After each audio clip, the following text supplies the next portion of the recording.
உலக நாடுகள் வச்சிருக்கக்கூடிய அணு ஆயுதங்கள் பற்றிய விவரங்கள் வெளியாகி இருக்கு. எத்தனை கண்ட்ரிஸ் கிட்ட இந்த பயங்கரமான ஆயுதம் இருக்கு, எவ்வளவு நியூக்ளியர் பாம்ஸ் இருக்கு அப்படின்றத இந்த வீடியோல தெளிவா பார்க்கலாம். இஸ்ரேல், ஈரான் ஆகிய நாடுகளுக்கு இடையே ஏற்பட்டிருக்கக்கூடிய இந்த திடீர் போர் பதற்றம் உலக நாடுகளுக்கு இடையே கவலையை ஏற்படுத்தும். ஈரான் அணு ஆயுதங்களை தயாரிக்க கூடாது அப்படின்ற நிலையில அமெரிக்காவின் ஆதரவுல இஸ்ரேல் இந்த போரை தொடங்கி இருக்கு. காரணம், ஈரானின் நடான்ஸ் பகுதியில செறிவூட்டப்பட்ட யுரேனியம் 60% இருக்கு. இதை வச்சுதான் விரைவா அணு ஆயுதங்களை தயாரிக்க முடியும் அப்படின்றதுதான் இஸ்ரேல் மற்றும் அமெரிக்காவின் வாதமா இருந்துட்டு இருக்கு. அந்த அச்சத்தின் காரணமாகத்தான் இந்த போர் தொடங்கப்பட்டுள்ளதா வல்லுநர்கள் கணிச்சிருக்காங்க.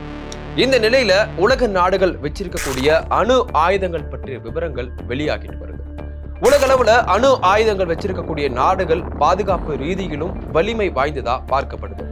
இப்போ ஈரான் மீது இஸ்ரேல் தாக்குவதற்கும் அணு ஆயுதம் குறித்த அச்சமே காரணமா இருக்கு. ஒரே ஒரு அணுகுண்டு ஒரு சில நிமிடங்கள்ல பல்லாயிரக்கணக்கான உயிர்களை பலி வாங்கக்கூடியது. அது மட்டும் இல்லாம குண்டு விழுந்த இடத்தை சுற்றி நீடித்திருக்கும் கதிர்வீச்சு தலைமுறைக்கும் மனிதர்களுக்கு விதவிதமான பாதிப்புகளை கொடுத்துட்டு தான் இருக்கு.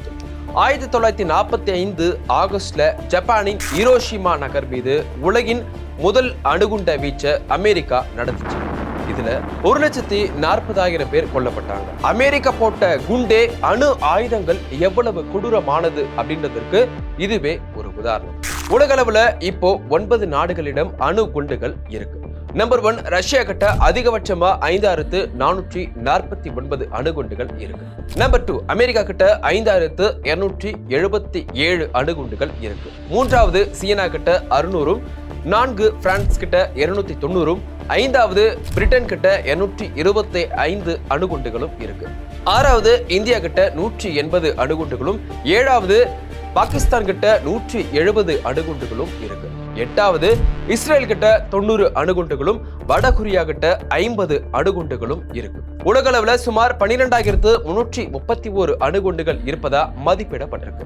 அணு விஞ்ஞானிகள் கூட்டமைப்பின் புள்ளி விவரங்கள் படி இது தெரிய வந்திருக்கு.